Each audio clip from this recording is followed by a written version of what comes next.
சட்டைய கட்டி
Assalamualaikum warahmatullahi wabarakatuh. Good evening.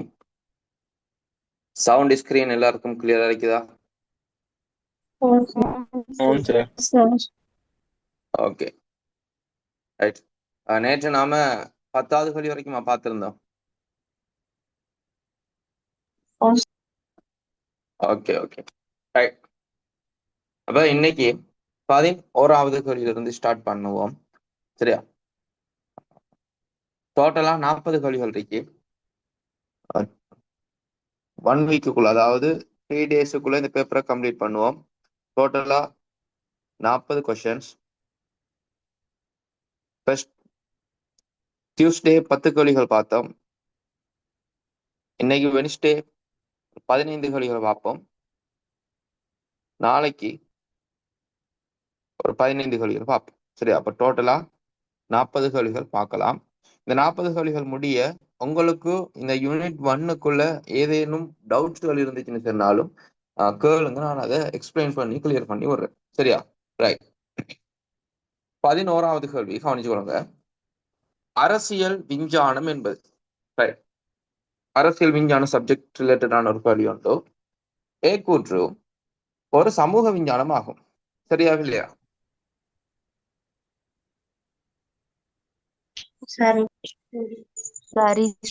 அரசியல் விஞ்ஞானம் என்பது ஒரு சமூக விஞ்ஞானம் ஆகும். சரி, ஏன் சப்ஜெக்ட ரெண்டா பிரிக்கலாம். இயற்கை விஞ்ஞானம், சமூக விஞ்ஞானம் சொல்லிட்டு அதுல அரசியல் விஞ்ஞானம் என்ன, ஒரு சமூக விஞ்ஞான பாடங்கள். ஏனைய சமூக விஞ்ஞான பாடங்கள் சொல்லுங்க அப்போ.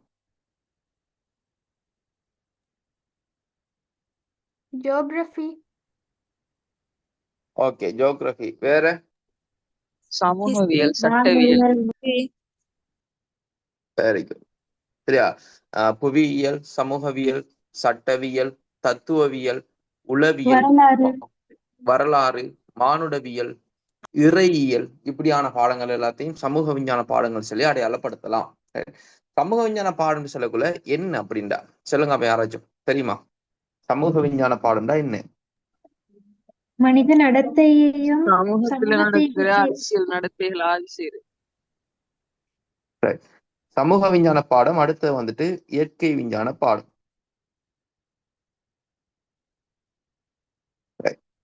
நீங்க முதலாவது சமூக விஞ்ஞான பாடங்கள் என்னென்ன, அடுத்தது இயற்கை விஞ்ஞான பாடங்கள் என்னென்னு சொல்லி பார்க்கணும். இயற்கை விஞ்ஞானத்தை எடுத்து பாத்தீங்கன்னா இங்க வந்துட்டு நாம பிசிக்ஸ், கெமிஸ்ட்ரி, பயோ, அடுத்தது மைக்ரோபயாலஜி, நுண்ணுயிரியல், அடுத்தது வானியல், இப்படியான சப்ஜெக்ட்ஸ் எடுக்கலாம். இந்த பாடங்கள்ல என்ன விஷயங்களை படிப்போம் சொன்னா, சூழல் இருக்குத்தானே, சூழலில் உள்ள கூறுகள், அவை தொழிற்படும் விதம். அப்ப சூழலில் உள்ள கூறுகள் சொல்லக்குள்ள அதுக்குள்ள தாவரம் வரும், விலங்குகள் வரும், சடப்பொருட்கள் வரும். சரியா? நுண்ணங்கிகள் வரும். அடுத்தது சடப்பொருட்கள் இயங்குகின்ற விதம் வரும். போதிகவியல், பிசிக்ஸ் பாடத்துல எல்லாம் வந்த விஷயங்களை தான் படிப்போம். சரியா? அப்ப சூழலோட சம்பந்தப்பட்ட விஷயங்களை எடுத்து ஆய்வு செய்யற சப்ஜெக்ட்ஸ் தான் இந்த இயற்கை விஞ்ஞான பாடங்கள் சொல்றேன். அப்ப சமூக விஞ்ஞான பாடம் சொல்லக்குள்ள, சமூக விஞ்ஞான பாடம் சொன்னா என்னன்னு சொன்னா, மனிதன், சரியா, மனிதன் மற்றும் மனிதனோடு தொடர்புபட்ட விடயம். மனிதனோடு தொடர்புபட்ட விடயம். இப்ப உதாரணத்துக்கு நீங்க பொலிட்டிக்ஸ் பாடத்தை எடுத்து பாருங்க. அரசியல் விஞ்ஞானம். ரைட். அரசியல் விஞ்ஞானம் என்ன செய்யும்? மனிதனோடு தொடர்புபட்ட அரசியலையும் ஆய்வு செய்யும். பொருளியல் பாடத்தை எடுத்து பாருங்க. எக்கனாமிக்ஸ் பாடத்தை எடுத்தீங்கன்னு சொன்னா அங்க மனிதனுடைய பொருளாதார செயற்பாடுகளையும் ஆய்வு செய்யும். அதே மாதிரி வரலாறு பாடத்தை எடுத்தீங்கன்னு சொன்னா மனிதன கடந்த கால வரலாறுகளையும் ஆய்வு செய்யும். சோசியாலஜி, சமூகவியல் பாடத்தை எடுத்தீங்கன்னு சொன்னா அது மனிதன சமூக வாழ்க்கை கட்டமைப்பு, சமூக வாழ்க்கையில செல்வாக்கு செலுத்துற விடயங்கள், இவற்றை ஆய்வு செய்யும். அப்ப மனிதனோடு தொடர்புபட்ட விடயங்களை ஆய்வு செய்கின்ற பாடங்களை பார்த்தா அது சமூக விஞ்ஞான பாடம் என்று சொல்லலாம். அப்ப அந்த அடிப்படையில அரசியல் விஞ்ஞானத்தை எதுக்குள்ள வகைப்படுத்தலாம்?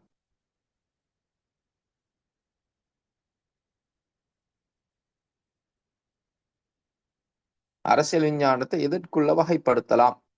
சமூக விஞ்ஞானமா, இயற்கை விஞ்ஞானமா? Very good. அரசியல் விஞ்ஞானம் வந்துட்டு என்ன, ஒரு சமூக விஞ்ஞானம், சோசியல் சயின்ஸ் சப்ஜெக்ட். ரைட். அடுத்தது அறிவாதார முறையியலுடன் நெருங்கிய தொடர்புடையதாகும். அறிவாதார முறையியல் என்ன அப்படின்னா, டேர்ம் வேர்ட்ஸ் எல்லாம் வரும். சரியா? பொலிட்டிக்கல்ல எம்சிக்கு செய்யக்குள்ள டேர்ம் வேர்ட்ஸ் எல்லாம் வர நீங்க என்ன செய்யணும்? உங்களோட பேப்பர்ல டேர்ம் வேர்ட்ஸுக்குரிய பொருளை நீங்க விளங்கி கொள்ளக்கூடிய மொழி நடையில எழுதணும். சரியா? ரைட். அறிவுண்டு சொன்னா என்ன? எல்லாத்தையும் பகுத்தறிவு ரீதியா பாக்குற.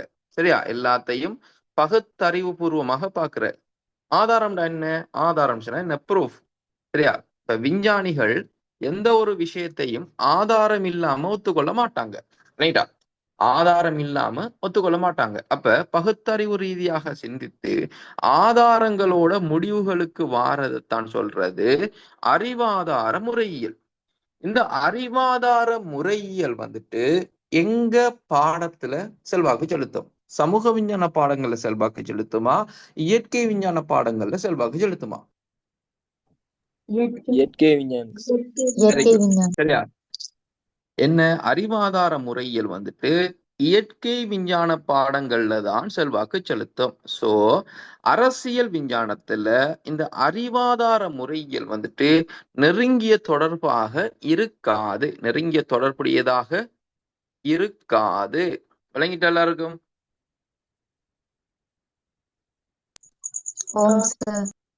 ரைட். இப்ப உதாரணத்துக்கு நீங்க 3rd யூனிட்ல அரசு பார்த்துட்டீங்களா? அரசுல மார்க்சியவாத கோட்பாடு படிச்சிருக்கீங்களா?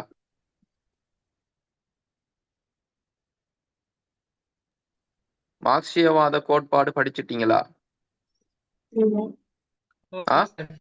ரைட். அப்ப நீங்க 3rd யூனிட்ல மார்க்சியவாத கோட்பாட்டுல நீங்க பாத்தீங்கன்னு சொன்னா ஒரு விஷயம் இருக்கு. என்ன? கார்ல் மார்க்ஸ் சொல்றாரு. சரியா? கார்ல் மார்க்ஸ் என்ன சொல்லுவாரு? அரசு இறுதியில் அழிவடையும். சரியா? அரசு வந்துட்டு இறுதியில் அழிவடையும். ஆனா உண்மைக்குமே அரசு இறுதியில் அழிவடையும், அரசற்ற ஒரு சமூகம் தோற்றம் பெறும் என்பது ஒரு கற்பனை சம்பந்தப்பட்ட விஷயம். அறிவாதாரமான விஷயம் அது கார்ல் மார்க்ஸோட கருத்து.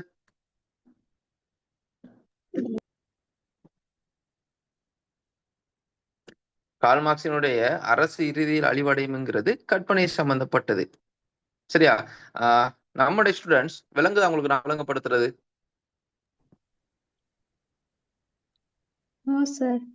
சரியா? நான் அதெல்லாம் ஆல்ரெடி உங்களுக்கு விளங்கப்படுத்தினதா நிலா 3rd யூனிட்ல? ஓகே. சரியா?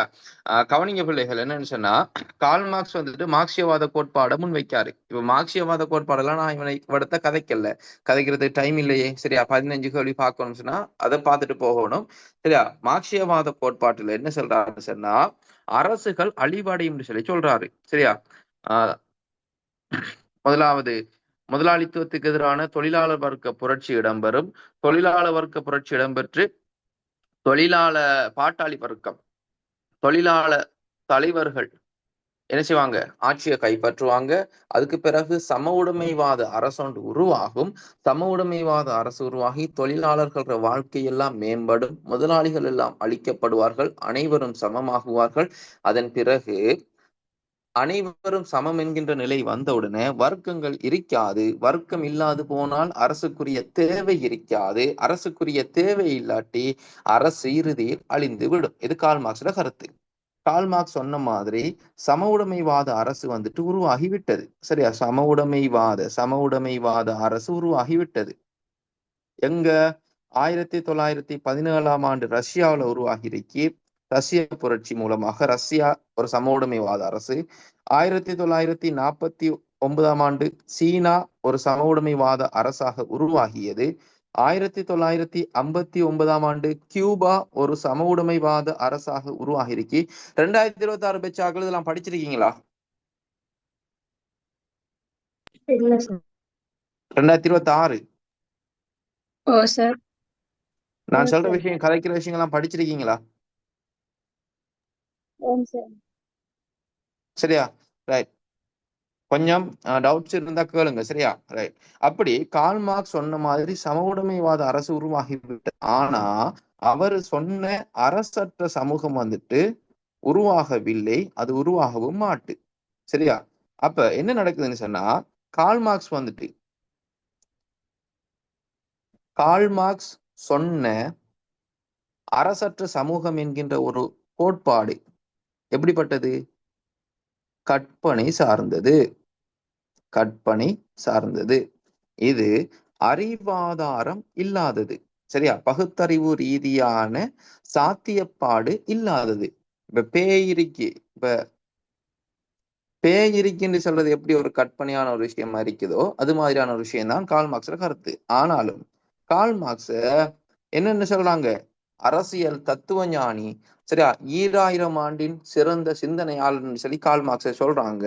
ஆனா கார்ல் மார்க்ஸ் சொன்ன கருத்து கற்பனை சார்ந்த ஒரு கருத்து. அப்ப கவனிங்க, அரசியல் விஞ்ஞானம் எப்படிப்பட்டது? அறிவாதார முறையியலுடன் நெருங்கிய வகையில் தொடர்பு பட்டது அல்ல. இரண்டாவது கூற்று விளங்கிட்டு எல்லாருக்கும்? ஓ சார். சரியா? ஓ சார். ஓகே. ஒரு கூற்றுக்குள்ள இவ்வளவு விஷயம் இருக்கு. சரியா? சி கூற்று சமூக விஞ்ஞான பாடங்களுள் மிக பழமையானதாக கருதப்படுகின்றது. சரியா இல்லையா? சரி சார். சரி, சரி சார். சரியா? சரி. ஏன் மிக பழமையான? வரலாறை கொண்டது. எப்ப தோற்றம் பெறுது அரசியல் விஞ்ஞானம்? கிமு 4ஆம் நூற்றாண்டு. கிமு 4ஆம் நூற்றாண்டு அல்லது கிமு 2500 வருடங்களுக்கு முதல். சரியா? இப்ப நீங்க படிக்கிற ஐடி சப்ஜெக்ட் இருக்குதானே, நீங்க படிக்கிற ஐடி அரைக்கலாம், சாஃப்ட்வேர் இன்ஜினியரிங் அரைக்கலாம், நெட்வொர்க் இன்ஜினியரிங் அரைக்கலாம், அடுத்தது சைபர் கிரைம் அரைக்கலாம். எல்லாமே வெறும் 30 வருட பழமை வாய்ந்த பாடங்கள். ரைட்டா? நீங்க படிக்கிற பாடங்கள் எல்லாமே இந்த தொழில்நுட்பம் சம்பந்தப்பட்ட பாடம், டெக்னாலஜி பாடம் அரைக்கலாம், 30 வருடானு பழமை. ஆனா பொலிட்டிக்கல் சயின்ஸை பாருங்க, 2500 வருடங்கள் பழமையானது. அப்ப பாருங்க எவ்வளவு பழமையான ஒரு பாடம் பொலிட்டிக்கல் சயின்ஸ்னு சொல்லி. ரைட்? இஸ்லாம் அறிமுகமாகறதுக்கு முதல், நபி தோன்றதுக்கு முதலே பொலிட்டிக்கல் சயின்ஸ், சரியா, கிமு 1400 வருடத்துக்கு முதல் தான், சாரி 1400 வருடங்களுக்கு முதல் தான் என்ன அல் குர்ஆன் அறிமுகமாகுது. அதுக்கு முதலே பொலிட்டிக்கல் சயின்ஸ் வந்துட்டு. சரியா? ரைட். சரி, இல்ல, சரி. கிரேக்க காலத்தில் முறையாக கற்பதற்கு ஆரம்பம் சரியா இல்லையா? சரி. சரி சார். சரி. நடத்தைவாத கருத்தியலுடன் தனித்துவமாய் வளர்ச்சி அடைந்துள்ளது. சரி சார். சரி சரி, சார். ரைட். இப்ப நடத்தைவாத கருத்தியலின் ஊடாக பொலிட்டிக்கல் சயின்ஸ்ல என்ன ஸ்பெஷலான விஷயம் வருது?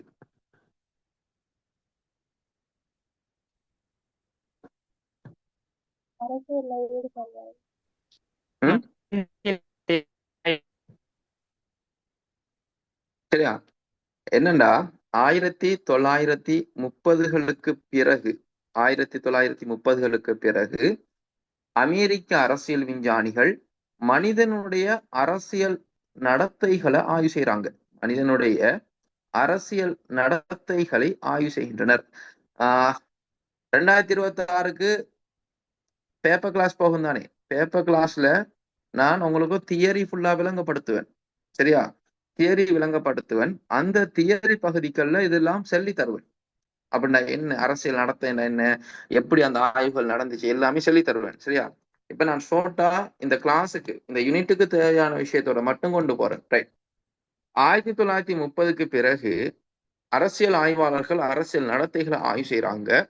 அரசியல் நடத்தைன்னு சொல்லக்குள்ள எப்படிப்பட்டது? கண்ணால் பார்க்கக்கூடியது. மனிதன் அரசியல் நடத்தை கண்ணால் காணக்கூடியது. சரியா? அப்ப நம்ம கண்ணால என்னத்தை பார்க்கமோ அதைத்தான் ஆய்வு செய்யறேன். சரியா?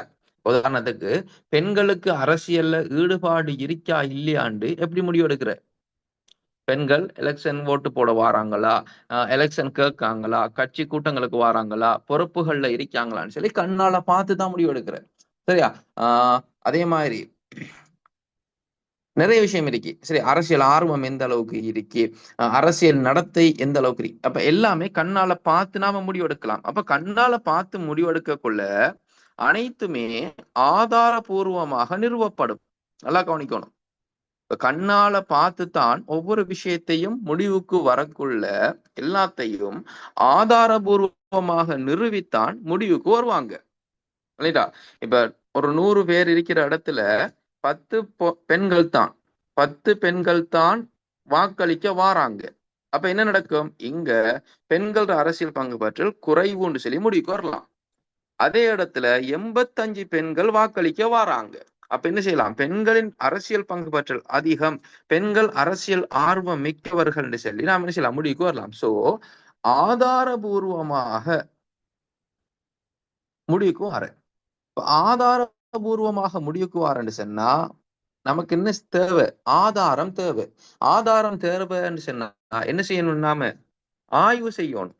ஆய்வு செஞ்சு, உதாரணத்துக்கு பெண்கள் அரசியல் பங்கு பற்றல் தொடர்பாக ஆய்வு செய்யணும்னு சொன்னா எலெக்ஷன் பூத்துகளுக்கு போய், சரியா, ஸ்கூல் வழியா எலெக்ஷன் நடந்தா எலெக்ஷன் பூத்துகளுக்கு போய் எத்தனை பெண்கள் வாராங்க, எத்தனை வயசுக்குரிய ஆக்கள் வாராங்க, அதுல படிச்ச ஆக்கள் எத்தனை பேரு, படிக்காத ஆக்கள் எத்தனை பேரு, தொழில் செய்யற ஆக்கள் எத்தனை பேரு, இப்படியான பல்வேறு ஆய்வுகளை செஞ்சு தரவுகள் எடுக்கணும். தகவல்கள் எடுக்கணும். தகவல்களை எடுத்து அந்த தகவல்களை எல்லாத்தையும் வகைப்படுத்தி, சரியா, 40 வயசுக்கு மேற்பட்டாக்கள் எத்தனை பேர் இருக்காங்க, 15 வயசுக்கு மேற்பட்டாக்கள், 18 வயசுக்கு மேற்பட்டாக்கள் எத்தனை பேர் இருக்காங்க, தொழில் செய்யறாக்கள் எத்தனை பேர் இருக்காங்க சொல்லி எல்லா தரவுகளையும் வேறு வேறாக வகைப்படுத்தி, சரியா, இப்படி ஆதாரபூர்வமாக நம்ம முடிவுக்கு வார. அப்ப ஆதாரபூர்வமாக முடிவுக்கு வாரது என்ன பண்பு? விஞ்ஞான ரீதியான ஒரு விஷயம். ரைட்டா? விஞ்ஞான ரீதியான ஒரு பண்பு. சோ நடத்தைவாதம் அரசறிவியலுக்குள்ள வந்ததுக்கு பிறகு அரசறிவியலில் விஞ்ஞான ரீதியான ஆய்வு முறைகள் தோற்றம் பெறுது. ரைட்டா? விஞ்ஞான ரீதியான ஆய்வு முறைகள் அரசறிவியல்ல தோற்றம் பெற்று அரசறிவியல் பாடம் அரசியல் விஞ்ஞானமாக வளர்ச்சி அடைகின்றது. விளங்கிட்டா எல்லாருக்கும்?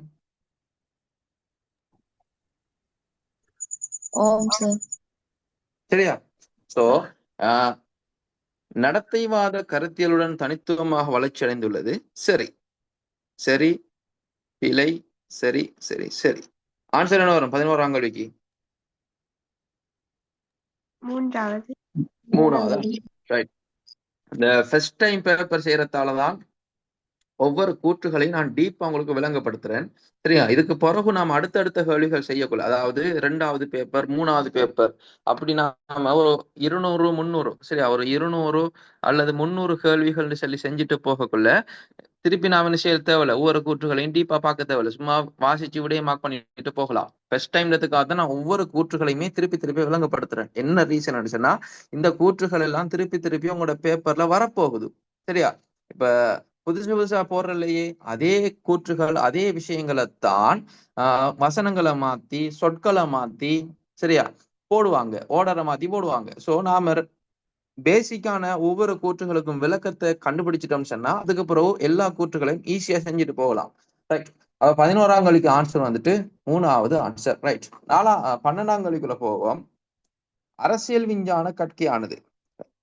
அரசியல் விஞ்ஞான கற்கைக்கு நான் சொல்றால் கேள்வியை ரீட் பண்ணி அதுக்கு என்னென்ன ஆன்சர் வரும், அதாவது முதலாவது கூற்ற வாசிச்சு சரியா இல்லையா, 2வது கூற்ற வாசிச்சு சரியா இல்லையான்னு சொல்லி சொல்லணும்.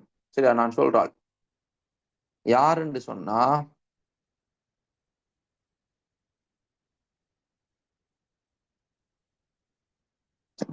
யாருண்டா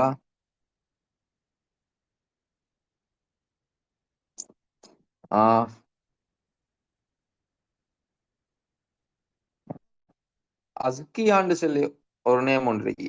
அஸ்கியா. மைக் அன்மியூட் பண்ணி 12ஆம் கேள்வியை ரீட் பண்ணி ஒவ்வொரு கூற்றுகளும் சரியா இல்லையாண்டு சொல்லுங்க அப்போ. அஸ்கியா மைக் அன்மியூட் பண்ணுங்க.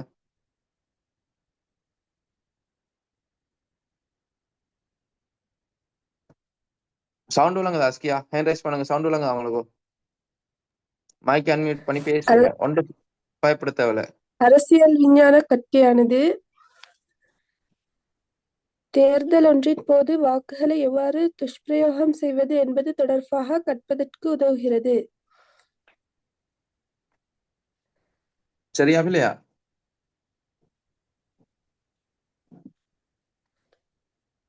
ரைட். அதுக்கு முதல் அஸ்கியா நீங்க எந்த பெட்ச்? நான் 2027. 2027.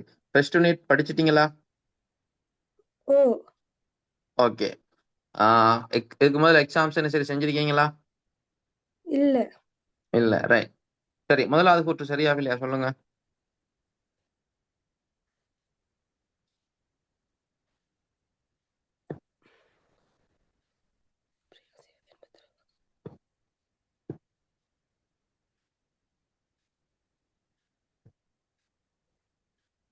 என்ன தெரியாவா? சரி, 26ல யாரும் இருக்கீங்களா? 2026 பேட்ச்ல யாரும்? 2026 பேட்ச்ல இருக்கிற யாராச்சும் ஹேண்ட் ரைஸ் பண்ணுங்க. எனக்கு இந்த கேள்விக்கு ஆன்சர் பண்ண இயலும் என்று சொல்லக்கூடிய ஆக்கள்.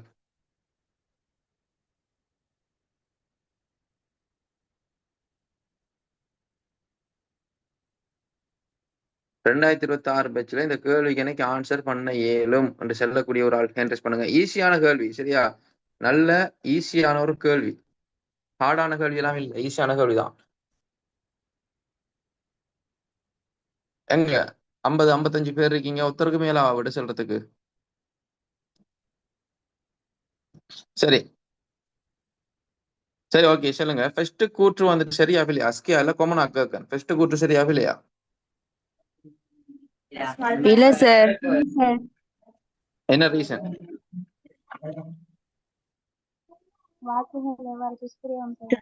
துஷ்பிரயோகம் செய்வது அது பிழை கற்பிடலே. ஓகே ஓகே, சரியா, வெரி குட். துஷ்பிரயோகம் செய்வதுங்கிறது பிள்ளை. என்ன ரீசன்? நீங்க பொலிட்டிக்கல் சயின்ஸ் பாடத்தை படிச்சீங்கன்னு சொன்னா எப்படி எலெக்ஷன்ல போய் ஓட் பண்ணலாம்னு சொல்லி படிப்பீங்க, சரியா? எப்படி எலெக்ஷன்ல ஓட் பண்ணலாம்னு படிப்பீங்க. எப்படி ஓட் பண்ணலாம்னு படிச்சா நீங்க என்ன செய்ய மாட்டீங்க? வாக்குகளை வீணடிக்க மாட்டீங்க, சரியா? அப்ப உங்களோட வாக்குகள் வீணாகாது. சோ நீங்க வாக்குகளை துஷ்பிரயோகம் செய்ய மாட்டீர்கள். என்ன செய்வீங்க? பெர்ஃபெக்டா வாக்களிக்க ட்ரை பண்ணுவீங்க பொலிட்டிக்கல் சயின்ஸ் பாடம் படிச்சா. ரைட், எல்லாருக்கும் ரைட். அப்ப முதலாவது கூற்று வந்துட்டு பிழையான கூற்று. ரைட். இரண்டாவது கூற்று பிரான்சிய புரட்சியின் பின்னரான வரலாற்றினை கொண்டது. ரைட். முதலாவது இந்த கேள்விக்கு எனக்கு சொல்லுங்க, பிரான்சிய புரட்சி எப்ப இடம்பெற்றது? 1817 சார். ஸ்கிரீன்ல கீறது விளங்குதா உங்களுக்கு? இல்ல ஸ்கிரீன் ஒயிட்டா தான் இருக்கா? விளங்குது சார். 12ஆம் நம்பருக்கு இப்ப ரவுண்ட், 12ஆம் கேள்விக்கு இப்ப ரவுண்ட் பண்ணிருக்கேன், அது விளங்குதா? இல்ல சார். இல்ல சார். ஓகே.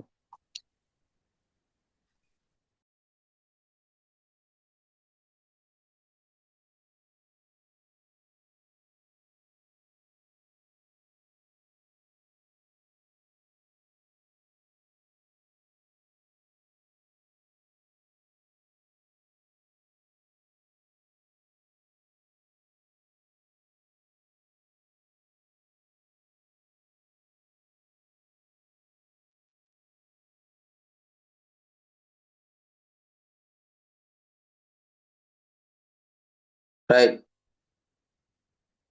ஓகே. இப்ப விளங்குது எல்லாருக்கும்? சவுண்ட் ஸ்கிரீன்லாம் கிளியர் ஆகிக்குதா? ஸ்கிரீன் கீறது விளங்குதான்னு பாருங்க.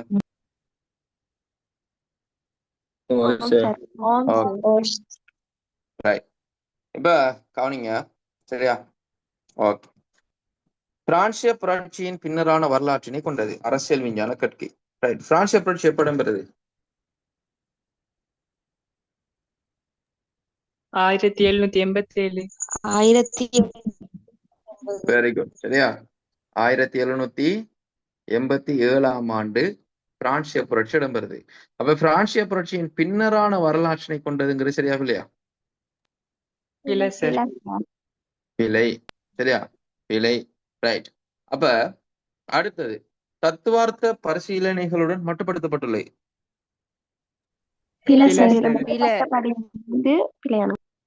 வெரி குட், சரியா? தத்துவார்த்த பரிசீலனை மட்டும் இல்ல, அங்கு விஞ்ஞான ரீதியான பரிசீலனைகளும் காணப்படுகின்றன. அடுத்தது சமூகத்தில் அரசியல் அதிகாரத்தின் இருப்பினை விளங்கிக் கொள்வதற்கு அவசியமாகும்.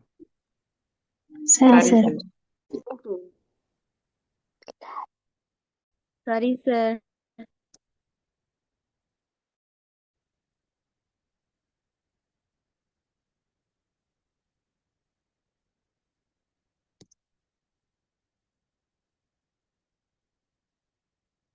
ரைட்.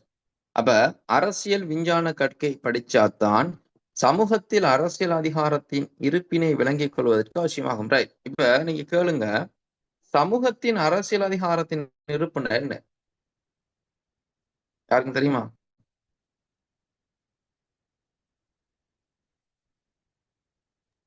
அதாவது சார்? சமூகத்துல அரசினுடைய அதிகாரம் எவ்வாறு செலுத்தப்பட்டிருக்கிறது என்பதை வந்து நாங்க அதாவது கற்கின்ற ஒரு துறையாதான் அரசியல் விஞ்ஞானம் காணப்படுகிறது. ஓகே, வேற ஏதேனும் விளக்கம், இலகுவான விளக்கங்கள்? Very good. சரியா, நீங்க சொன்ன ஹம்தா, நீங்க சொன்ன விட கரெக்ட். சரியா, பெர்ஃபெக்ட். அதை விட வித்தியாசமா சொல்லக்கூடிய மாதிரி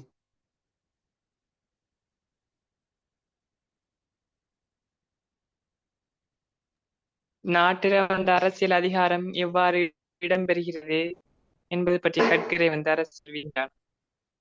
வெரி குட். சரியா, ரைட். அதான் அந்த விளக்கம். என்னன்னு சொன்னா, இப்ப நீங்க ஈஸியா விளங்குற மாதிரி சொல்றேன்.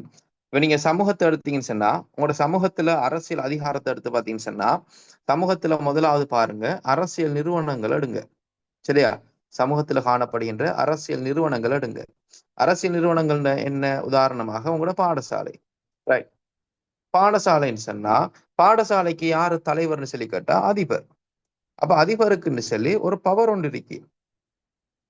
ரைட், சரியா. பாடசாலை எடுத்தா டீச்சருக்கு பவர் இருக்கு, பகுதி தலைவருக்கு ஒரு அதிகாரம் ஒன்று இருக்கு. சரியா, டீச்சர் அந்த வகுப்பறை கட்டுப்படுத்தலாம், பகுதி தலைவர் அந்த செக்ஷனை டோட்டலா கண்ட்ரோல் பண்ணலாம், பிரதி அதிபர் வைஸ் பிரின்சிபல் அந்த ஸ்கூல்ல கண்ட்ரோல் பண்ணலாம், அதிபர் வந்துட்டு டோட்டல் ஸ்கூலையுமே கண்ட்ரோல் பண்ணலாம். ரைட், அப்ப அதிபருக்குன்னு சொல்லி ஒரு பவர் ஒன்று இருக்கு. நீங்க டிஎஸ் ஆபீஸுக்குள்ள போனீங்கன்னா டிஎஸ்க்குன்னு சொல்லி ஒரு பவர் ஒன்று இருக்கு. அதுக்குள்ள ஒர்க் பண்ற ஒவ்வொருத்தருக்கும் ஒவ்வொரு விதமான பவர் இருக்கு. ஒவ்வொரு விஷயங்களும் அவங்க என்ன செய்வாங்க, கண்ட்ரோல் பண்ணுவாங்க. எல்லா அரசியல் நிறுவனங்களையும் எடுத்து பாருங்க. ரைட், திருப்பி இன்னும் நீங்க டீப்பா ரிசர்ச் பண்ணா இந்த அதிபருக்கு எங்க இருந்து இந்த பவர் வருது? சரியா, எங்க இருந்து இந்த பவர் வருதுன்னு சொல்லி கேட்டா, இந்த அதிபருக்குரிய பவர் வலய கல்வி மூலமாக வருது. வலய கல்விக்கு எங்க இருந்து வருது? மாகாண கல்வி திணைக்களங்களின் ஊடாக. அங்க பவர் எங்க இருந்து வருது? கல்வி திணைக்களத்தின் ஊடாக பவர் வருது. சரி, அதிகாரம் வருது. கல்வி திணைக்களத்துக்கு எங்க இருந்து பவர் வருதுன்னு கேட்டா கல்வி அமைச்சரூடாக வருது. கல்வி அமைச்சருக்கு எங்க இருந்து பவர் வருது? ஜனாதிபதி மூலமாக பவர் வருது. ஏன்? ஜனாதிபதி தான் கல்வி அமைச்சரை நியமிச்சிருக்காரு. ரைட், ஜனாதிபதிக்கு எங்க இருந்து பவர் வருது? மக்கள் மூலமாக வருது. மக்கள் தான் வாக்களிச்சு என்ன செஞ்சிருக்காங்க, ஜனாதிபதியை தெரிவு செஞ்சிருக்காங்க. மக்களுக்கு எங்க இருந்து பவர் வருதுண்டா இலங்கையின் அரசியல் யாப்புல மக்களுக்கு இறைமை உண்டு என்று சொல்லி இலங்கையின் அரசியல் யாப்பினூடாக சொல்லியிருக்காங்க. அப்ப ஒரு சமூகத்துல அரசியல் அதிகாரம் எவ்வாறு கட்டமைக்கப்பட்டுள்ளது? இப்ப பொலிட்டிக்கல் சயின்ஸ் படிக்காத ஒரு ஆள்கிட்ட போய் கேட்டீங்கன்னு சொன்னா இந்த கேள்விக்கு விட சொல்ல கஷ்டப்படுவாங்க. பொலிட்டிக்கல் சயின்ஸ் படிச்சாக்களுக்கு தான் இந்த கேள்விக்கு விட செல்லக்கூடிய மாதிரி இருக்கும். சரியா, அவ சமூகத்தில் அரசியல் அதிகாரத்தின் இருப்பு, அரசியல் அதிகாரத்தின் கட்டமைப்பு அது தொடர்பாக விளங்கி கொள்றேன்னு சொன்னா கட்டாயம் இந்த பொலிட்டிக்கல் சயின்ஸ் சப்ஜெக்ட் தேவை. முதலாவது கூற்று பிழை, இரண்டாவது கூற்று பிழை, மூன்றாவது கூற்று பிழை, நான்காவது கூற்று சரி. ரைட், அரசியலில் ஈடுபடுதலில் இருந்து வேறுபடுவதில்லை. சரியா, இல்லையா? சரியா, ரைட். அரசியல் விஞ்ஞான கற்கை அரசியல்ல ஈடுபடுறதுல இருந்து வேறுபடுகின்றது. சரி, அரசியல்ல ஈடுபடுற வேற, அரசியல் கற்கிற வேற. அரசியல் விஞ்ஞான கற்கை என்பது அரசியலை கற்றல். 12ஆம் கேள்விக்குரிய ஆன்சர் வந்துட்டு 4வது ஆன்சர். மார்க் பண்ணிக்கொள்ளுங்க எல்லாரும். 12ஆம் கேள்விக்குரிய ஆன்சர் 4வது ஆன்சர். ரைட், 13ஆம் கேள்விக்குள்ளமா? Okay sir. ரைட், 13ஆம் கேள்வி அரசியல் விஞ்ஞான பாடத்துல பயன்படுத்தப்படும் அணுகுமுறையுடன் சரியாக பொருந்தும் கூற்று. ரைட், அப்ப அரசியல் விஞ்ஞான பாடத்துல வந்துட்டு பல்வேறு அணுகுமுறைகள் பயன்படுத்தப்படுது. அந்த அணுகுமுறைகளோட சரியாக பொருந்துற கூற்று முதலாவது. சரியா, முதலாவது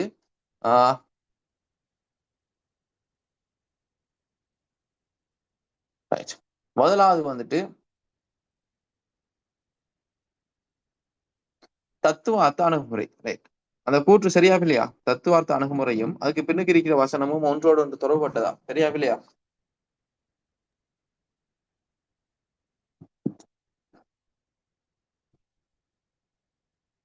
சரி சார். சரியா, தத்துவார்த்த அணுகுமுறை முதல்ல யாரு பயன்படுத்துறாங்க? Aristotle, Plato. சரியா, ரைட், இது சரி. உங்களோட கைடுல தெளிவா போட்டிருக்கீங்க தத்துவார்த்த அணுகுமுறையின் முன்னோடிகள் ஆவர் என்று சொல்லி பிளேட்டோ, அரிஸ்டாட்டில் நேம போட்டிருக்காங்க. ரைட், ஒரு கேள்வி ஒன்று கேட்கன், 7 மாணாக்கள் விட செல்லுங்க. சரியா? இந்த கேள்விக்கு விட செல்ற ஆளுக்கு தத்துவார்த்த அணுகுமுறை தெளிவாக விளங்கிட்டுன்னு சொல்லி அர்த்தம். சரியா? இந்த கேள்விக்கு விட செல்ற ஆளுக்கு தத்துவார்த்த அணுகுமுறை பெர்ஃபெக்டா விளங்கிட்டுன்னு சொல்லி அர்த்தம். கேள்வி என்னன்னு சொன்னா, கிரேக்க காலத்துல காணப்பட்ட தத்துவ ஞானிகள் யார் யாரு? Aristotle, Plato, Socrates. ஓகே, முதலாவது பிளேட்டோ, அரிஸ்டோட்டில், வேற சோக்ரட்டிஸ். சோக்ரட்டிஸ். ரைட். ஆனா இவங்க 3 பேருமே யாரு? தத்துவ தத்துவ ஞானிகள். இவங்க 3 பேருமே தத்துவ ஞானிகள். ஆனா அவங்களோட கைடுல தத்துவார்த்த அணுகுமுறைய பயன்படுத்தின ஆட்கள்னு சொல்லிட்டு பிளேட்டோவையும் அரிஸ்டோட்டிலையும் மட்டும்தான் போட்டிருக்காங்க. சோக்ரட்டிஸ போடல. என்ன காரணம்?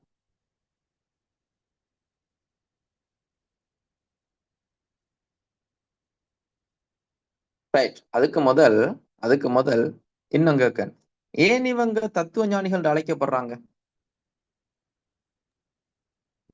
முதலாவது தத்துவ கருத்துக்களை முன்வைத்து கல்வி கூடங்களை வந்து கற்பித்தது.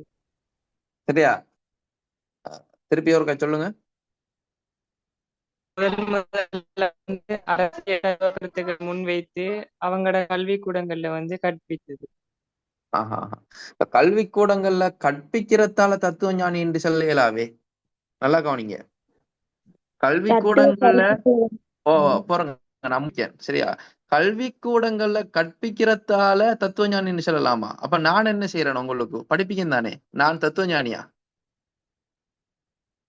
யூனிவர்சிட்டியில லெக்சர்ஸ் மாறு பொலிட்டிக்கல் சயின்ஸ் ஆர்ட்ஸ் ஃபேக்கல்ட்டிக்குள்ள பொலிட்டிக்கல் சயின்ஸ் சப்ஜெக்ட் படிப்பிப்பாங்க தானே. உங்களுடைய ஸ்கூல்ல படிப்பிப்பாங்க தானே.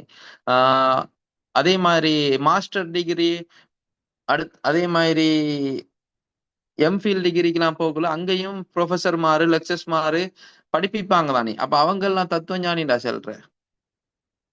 தத்துவ ஞானிடா யாரு?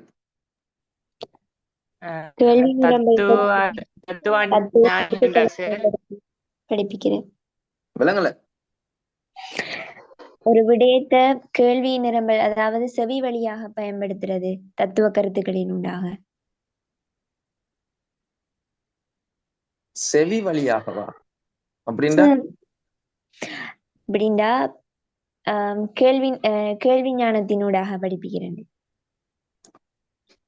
இல்ல இல்ல இல்ல, அதெல்லாம் தத்துவ ஞானி இல்ல. ஆய்வு செய்து தத்துவ கருத்துக்களினூடாக படிப்பிக்கிறேன். ஏற்றுக்கொள்ளக்கூடிய தனிப்பட்ட கருத்துக்களை முன்வைக்கிறது. சரியா? நல்லா கவனிங்க. முதலாவது தத்துவ ஞானிகள்டா யாருன்னு சொன்னா, அரசியல் தத்துவங்களை முன்வைத்த அறிஞர்களை தத்துவ ஞானிகள் சொல்லி அழைக்கலாம். வழங்கிட்டா? அரசியல் தத்துவங்களை முன்வைக்கின்ற அறிஞர்களைத்தான் தத்துவ ஞானிகள் சொல்லி சொல்ற. அரசியல் கருத்துக்கள் வேற, அரசியல் தத்துவங்கள் வேற. இப்ப அனுரகுமார திசாநாயக்க சிறந்த ஆட்சியொன்றை கொண்டு போகின்றார். சரியா? ஏழை மக்களுக்கு பல்வேறு நலன்புரி வேலை திட்டங்களை முன்னெடுக்கின்றார். இது வந்துட்டு ஒரு அரசியல் கருத்து. சரியா? அரசியல் கருத்துங்கிற வேற, அரசியல் தத்துவங்கிற வேற. வர்க்க முரண்பாட்டின் விளைவு அரசு. வர்க்க முரண்பாட்டின் விளைவு அரசு. இது வந்துட்டு என்ன? ஒரு அரசியல் தத்துவம். இயற்கையின் குழந்தை அரசு, ஒரு அரசியல் தத்துவம். பூர்வ ஜென்ம பாவத்தின் விளைவே அரசு. ஒரு அரசியல் தத்துவம். விளங்கிட்டு எல்லாருக்கும் சரியா? அரசியல் தத்துவம்னா கவனிங்க. சரியா? அரசியல் தத்துவம்ங்கிறது ஒரு விஷயம் தொடர்பாக ஆழமான ஆய்வுகளை மேற்கொண்டு, சரியா, அது தொடர்பாக உதாரணத்துக்கு அரசு தொடர்பாக ஆழமான ஆய்வை மேற்கொண்டு அரசுண்டா என்ன, எப்ப தோன்றிச்சு, எதற்காக தோன்றிச்சு, அரசுன்னு சொன்னா உண்மைக்குமே அந்த அரசு எப்படி இருக்கணும் இப்படின்ட்டு அரசு தொடர்பான ஆழமான ஆய்வுகளை மேற்கொண்டு கருத்துக்களை முன்வைப்பாங்க. ஆனா அவங்க முன்வைக்கின்ற கருத்துகள் இலகுவாக புரிந்து கொள்ள முடியாததாக இருக்கும். உதாரணத்துக்கு அரிஸ்டோட்டில் இயற்கையின் குழந்தை அரசு என்று சொன்னார்னா என்னன்னு விளங்கி எடுக்கலாமா?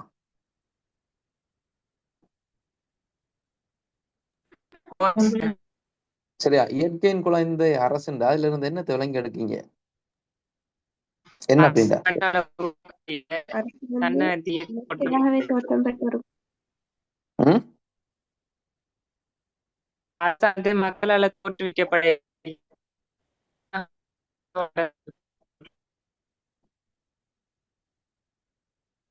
அரசு மக்களால் தோற்றுவிக்கப்படலாட்டி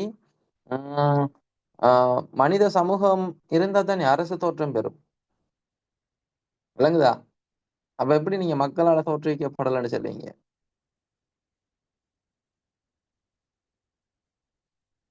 சரி, வர்க்க முரண்பாட்டின் விளைவே அரசுன்னா என்னன்னு விளங்கி எடுக்கலாமா? என்னன்னு சொல்லுங்க. பூர்வ ஜென்ம பாவத்தின் விளைவே அரசு. இது வந்துட்டு அகஸ்டினுடைய கருத்து.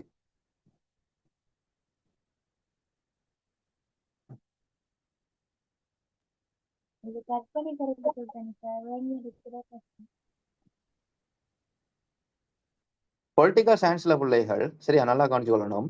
பொலிட்டிக்கல் சயின்ஸ்ல இப்ப நான் கேட்கிற சில கேள்விகள் வந்துட்டு உங்களுக்கு ஹார்டா இருக்கும். முதலாவது விஷயம் கஷ்டமா இருக்கும். நான் என்ன சொல்ல வாரேன்னு சொல்லி விளங்காது உங்களுக்கு. என்ன விளக்கம்டா, பொலிட்டிக்கல் சயின்ஸ்ல உங்களோட ரிசல்ட் ஏயா பியா என்கிறத தீர்மானிக்கிற பகுதி எதுன்னு சொன்னா இந்த எம்சிக்கு பகுதி. முதலாவது நல்லா கவனிச்சு கொள்ளணும். அப்படி அந்த எம்சிக்கு பகுதியில நீங்க பெர்ஃபெக்டா 30க்கு 28 29 சொல்லி மார்க்ஸ் எடுக்கணும்னு சொல்லி சொன்னா என்ன செய்யணும்? ஒவ்வொரு கூற்றுகளையும் ஆழமாக ஆய்வு செஞ்சு படிச்சா மட்டும்தான் நீங்க அந்த டாப் லெவலுக்கு வரலாம். சும்மா மேலோட்டமா படிச்சுட்டு போனா வராது. அதாலதான் நான் ஒவ்வொரு கூற்றுகளையும் நல்ல டீப்பா நிறைய கேள்விகளை கேட்டு கேட்டு விளங்கப்படுத்துறேன். இப்ப ஃபர்ஸ்ட் டைம் உங்களுக்கு நான் படிப்பிக்கிற மெத்தட் புதுசா இருக்கிறதால உங்களுக்கு ஹார்டா இருக்கும் சம்டைம். ஆனா பொலிட்டிக்கல் சயின்ஸை படிக்கிற மெத்தட் இதுதான். இந்த மெத்தட்ல படிக்கக்குள்ளதான் அதை ரிசர்ச் பண்ணி படிக்கிறேன்னு சொல்ற. இந்த மெத்தட்ல நீங்க பொலிட்டிக்கலை படிச்சாதான் ஒன்று பொலிட்டிக்கல் இன்ட்ரெஸ்டா மாறும். உங்களுக்கு நல்ல இன்ட்ரெஸ்டிங்கான அடுத்தது அழுப்படிக்காத பெர்ஃபெக்டான ஒரு பாடமா பிடிச்ச பாடமா மாறும். அடுத்தது நீங்க ஸ்கோர் பண்ணலாம் எக்ஸாம்ல. ரைட்டா? ரைட். இன்னொரு விஷயம் சொல்றேன். இன்னைக்கு ஒரு ஈவினிங் ஒரு 3 o'clock மாட்ல ஒரு கூட்டாளியில எனக்கு படிச்ச ஒரு ஸ்டூடெண்ட் வந்து கால் பண்ணாரு, சராஃப்னு சொல்லிட்டு. சரியா? அப்ப சராஃப்னு சொல்லி கால் பண்ணாரு. என்னன்னு சொன்னா அவர் ஸ்கூல்ல படிப்பிக்கிற சார் பேப்பர் மார்க்கிங்கு போறையாம். பேப்பர் மார்க்கிங் போறவரு பேப்பர் மார்க்கிங் மீட்டிங் ஜெனரல் மீட்டிங்கு போயிட்டு வந்திருக்காரு. அங்க ஸ்கீம் கொடுத்திருக்காங்க. ஸோ அவரை சந்திச்ச இடத்த ஸ்கீமை பார்த்திருக்காரு. அப்ப ஸ்கீமை பார்த்த உடனே நான் வந்துட்டு 2025 பேட்ச்ல எக்ஸாம் சிட் பண்ணக்குள்ள பிள்ளைகளுக்கு சொன்ன விஷயம் என்னன்னு சொன்னா, நீங்க எக்ஸாம் பேப்பர்ல ஆன்சரை மார்க் பண்ணிட்டு, சரியா, எக்ஸாம் பேப்பர்ல ஆன்சரை மார்க் பண்ணிட்டு அந்த ஆன்சரை நீங்க கையில எழுதிட்டு வாங்க. சரியா? முதலாம் கேள்விக்கு என்ன, 2ஆம் கேள்விக்கு என்னன்னு சொல்லி முதல் 30 எம்சிக்யூக்கும் என்ன மார்க்ஸ் வந்து என்ன ஆன்சர் போட்டிருக்கீங்கன்னு சொல்லி நீங்க அதை கையில மார்க் பண்ணிட்டு வாங்க. மார்க் பண்ணிட்டு வரலாம், பிரச்சனை இல்லை. சரியா? ரைட். அப்ப மார்க் பண்ணிட்டு வாங்கன்னு சொன்னா நான் அவர் மார்க் பண்ணிட்டு வந்து அதை திருப்பி வீட்டை ஒரு பேப்பர்ல எழுதி ஒரு கொப்பியில எழுதி வச்சிருந்தேன். சரியா? அப்ப இன்றைக்கு பேப்பர் மார்க்கிங் ஸ்கீம் கிடைச்ச உடனே இன்னும் பேப்பர் மார்க்கிங் ஸ்டார்ட் ஆகல. இப்பதான் ஜெனரல் மீட்டிங் நடந்திருக்கு. இன்னும் ஒரு 2-3 டேஸ்ல ஸ்டார்ட் ஆகும். அப்ப பேப்பர் மார்க்கிங் ஸ்கீம் கையில கிடைச்ச உடனே அவர் வீட்டை வந்து கரெக்ஷன் பண்ணிருக்காரு. ஒரு ஆளுக்கு 30க்கு 30, சரியா? சராஃபுக்கு 30க்கு 30 எம்சிக்யூ. 30க்கு 30 சொன்னா எப்படி ஸ்ட்ரக்சர்ல ஒரு 2 பில்லர்னு சொன்னாலுமே அங்கால எஸ்ஏல ஒரு ஒவ்வொரு கேள்வியிலையும் 2-3 மார்க்ஸ் குறைஞ்சாலுமே 90க்கு மேல அவருக்கு ஃபைனல் எக்ஸாம்ல மார்க்ஸ் வரும். அதே மாதிரி இன்னொரு கேர்ள் உண்டு, ரைசான்னு சொல்லி, அவங்களுக்கு 28 30க்கு. அப்ப 30க்கு 28 29 30க்கு 30 வரக்கூடிய அளவுக்கு நான் பிள்ளைகளை ஆழமா படிப்பிச்சிருக்கேன், சரியா? என்ன சொல்ல வாரேன்னு சொன்னா, நான் சொன்னேன் தானே அந்த குரூப்ல வாய்ஸ் ரெக்கார்டு ஒன்று போட்டேன்.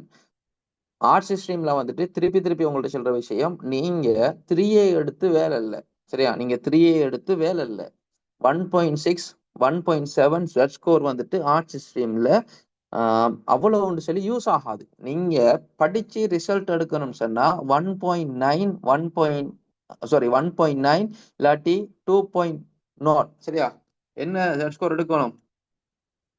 1.9 அல்லது 2.0 அல்லது இதுக்கு மேல் எடுக்கணும், சரியா? செட் ஸ்கோர் 2.0க்கு மேல எடுத்தாதான் உங்களுக்கு ஒரு பெர்ஃபெக்டான யூனிவர்சிட்டி, பெர்ஃபெக்டான கோர்ஸ், பெர்ஃபெக்டான ஃபியூச்சர் எல்லாம் வரும். அப்படி இல்லாட்டி சும்மா யூனிவர்சிட்டிக்கு போயிட்டு வரலாம், அந்த யூனிவர்சிட்டி டிகிரியால பெரிய அளவுல யூஸ் ஆகாது. ஏனெண்டா arts faculty, arts BA degree எடுத்துட்டு, சரியா, பிஏ டிகிரி கம்ப்ளீட் பண்ணிட்டு இப்படி வவுனியா யூனிவர்சிட்டி, அடுத்தது ஈஸ்டர்ன் யூனிவர்சிட்டியில கம்ப்ளீட் பண்ணி, ஜஃப்னா யூனிவர்சிட்டியில எல்லாம் கம்ப்ளீட் பண்ணிட்டு ஒரு வேலையும் இல்லாம சும்மா இருக்கிறார்கள் நிறைய பேர் இருக்காங்க, வேலையில்லா பட்டதாரிகள்னு சொல்லிட்டு, சரியா? நீங்க 1.9 2.0 அந்த ரேஞ்சில் செட் ஸ்கோர் அடிச்சா தான் லோக்கு போகலாம், இல்லாட்டி ஜிஐஎஸ் அப்படியான கோர்சஸுக்கு போகலாம், இல்லாட்டி சோசியல் ஒர்க் அப்படி இப்படின்னு சொல்லி கொஞ்சம் போகலாம். அப்படி போனா தான் உங்களுக்கு ஒரு நல்ல ஃபியூச்சர் ஒன்று வரும், ரைட்டா? ரைட். அப்படி நல்ல கோர்ஸுக்கு ஃபியூச்சருக்கு போகணும்னு சொன்னா, அப்படி போனா, சரியா, செட் ஸ்கோர் அடிச்சாதான் உங்களுக்கு டிஸ்ட்ரிக்ட் ரேங்க் 10க்குள்ள வரும், சரியா? டிஸ்ட்ரிக்ட் ரேங்க் வந்துட்டு 10க்குள்ள வரும். அப்படி டிஸ்ட்ரிக்ட் ரேங்க் 10க்குள்ள வந்து 5க்குள்ள வந்து இப்படி செட் ஸ்கோர் எடுத்து ஒரு ஃபியூச்சருக்கு போகணும்னு சொன்னா நீங்க எம்சிக்யூ எல்லாமே 30க்கு 28 வரக்கூடிய அளவுக்கு செய்யணும். 30க்கு 15 30க்கு 20 இதெல்லாம் சரி வரா. அப்படி 30க்கு 28 உங்களுக்கு வரணும்டா ஒவ்வொரு எம்சிக்யூவையும் நீங்க ஒரு பொலிட்டிக்கல் சேரா இருந்தா எப்படி அதை அணுகுவீங்களோ, ரைட்டா? நீங்க ஒரு பொலிட்டிக்கல் சேராக இருந்தா எப்படி அந்த எம்சிக்யூல பாப்பீங்களோ அணுகுவீங்களோ அதே ஃபார்மேட்ல நீங்க அணுகணும், சரியா? ரிசர்ச் பண்ணணும், ஒவ்வொரு எம்சிக்யூ ரிசர்ச் பண்ணி செஞ்சா தான் இப்படியான ஒரு மார்க்ஸ் வரும். விளங்குதா நான் சொல்ற விஷயம் எல்லாருக்கும்? ஆம் சார். ஆம் சார். சரியா?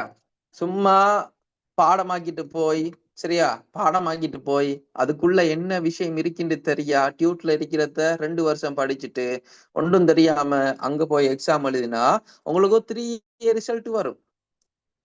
ஓப்பனா சொல்லுவேன், 3A ரிசல்ட் வரும். ஆனா அந்த ரிசல்ட்டால ஒரு யூனிவர்சிட்டி கிடைக்கும், இல்லன்னு இல்லை, கிடைக்கும். பேராதனி ஆர்ட்ஸோ இல்லாட்டி சவுத் ஈஸ்டர்னோ இல்லாட்டி என்னையோ கிடைக்கும்.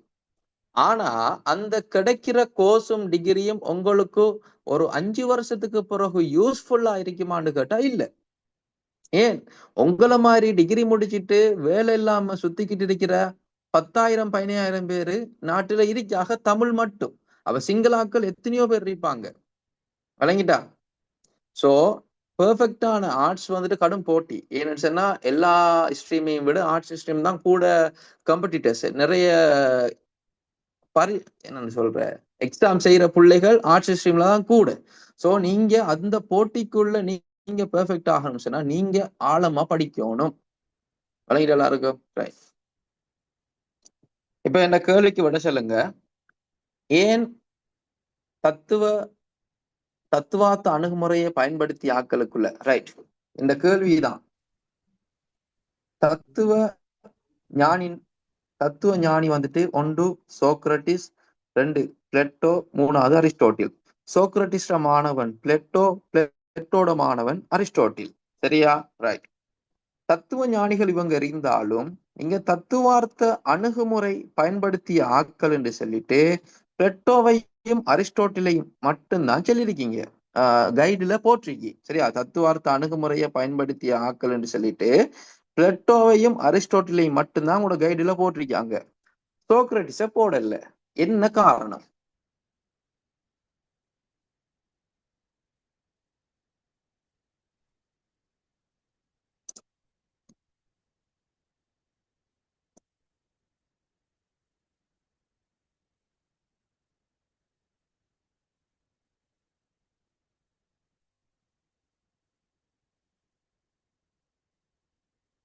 யாருக்கிட்டையும் ஆன்சர் இருக்கா?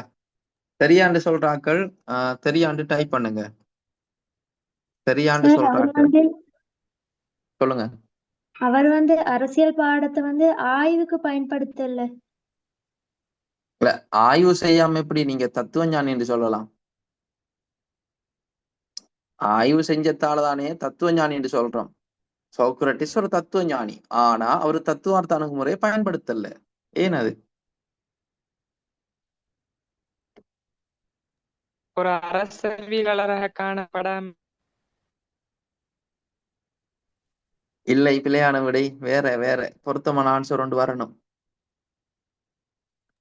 இவ ரெண்டு பேரும் நெறிமுறை சார் நோக்கில் ஆய்வு செய்வது. நெறிமுறை சார் நோக்கு தான் தத்துவார்த்த நோக்கு சரியா. இவங்க 3 பேருமே நெறிமுறை சார்ந்த வகையில ஆய்வு செஞ்சாக்கள் தான். பிழையான ஆன்சர். வேற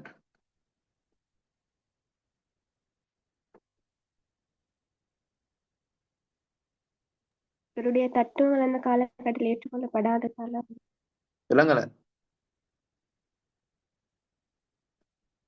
சோக்ரட்டிஸ தத்துவங்கள் ஏற்றுக்கொள்ளப்படலாட்டி எப்படி அவரை சரி தத்துவ நான் ஞானி என்று அழைக்கலாம்? சரி நான் சொல்லுவேன். சொல்லுங்க சொல்லுங்க. சோக்ரட்டிஸ் தத்துவஞானியாக காணப்பட்டாலும் ஆனா தத்துவார்த்த அணுகுமுறை பற்றிய கருத்துக்களை சோக்ரட்டிஸ் முன்வைக்கையில அரிஸ்டோட்டிலும் பிளேட்டரும் மட்டும்தான் முன் வச்சுக்காங்க. முதலாவது தத்துவார்த்த அணுகுமுறை என்னன்னு உங்களுக்கு விலங்கல் அர்த்தம். சார் நான் சொல்லுவேன். சொல்லுங்க சார், இந்த அரிஸ்டோட்டில், பிளேட்டோ அவங்க எல்லாம் முறையே அந்த தத்துவங்களை படிச்சுட்டு அதை பத்தின கருத்துக்கள், புத்தகங்கள் அதெல்லாம் வெளியிட்டு இருக்காங்க. ஆனா சோக்ரட்டிஸ் அந்த மாதிரி நூல்கள் எதுவுமே வெளியிடாதனால, சரியான ஆதாரம் இல்லாதனால அவர் சொல்லல. அத சொல்ல முடியும் சார். கிட்டத்தட்ட வந்தீங்க, ஆனா திசை மாறி போயிட்டீங்க. சார், ஏற்றுக்கொள்ள முடியாத. நூல்கள் இல்லாம வேற எது காரணம் சார்? வேற இது வேற காரணம். என்ன காரணம்? அவரது இலட்சிய நோக்கில ஆழ்ந்தது. கிரேக்க காலத்துல வாழ்ந்த அனைத்து அறிஞர்களுமே நெறிமுறை சார்ந்த தத்துவார்த்த ரீதியிலான லட்சியவாத நோக்கத்துலதான் ஆய்வுகளை மேற்கொண்டாங்க சரியா. பிழையான ஆன்சர். வேற ஆன்சர் என்ன ஆன்சர் வரும்? கொஞ்சம் யோசிங்க.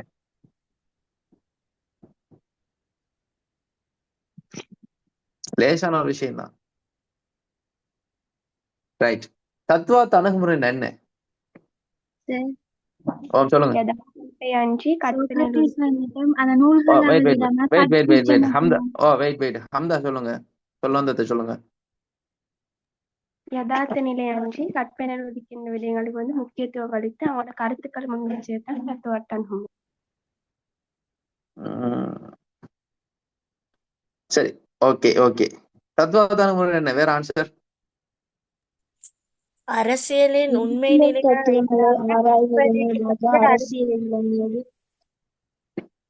சரி, யதார்த்த நிலையில இல்லாம நம்ம கற்பனையில ஒதுக்குற விஷயங்களை சொல்றதுதான் தத்துவார்த்த நிலை.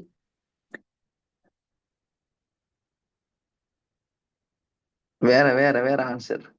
நான் உங்கள்கிட்ட இந்த அடிக்கடி சொல்ற விஷயம், நான் ஒரு கேள்வி கேட்டேன்னுடா, நீங்க இந்த நோட்ஸ்ல படிச்ச விஷயங்களை சொல்ல வேணாம்.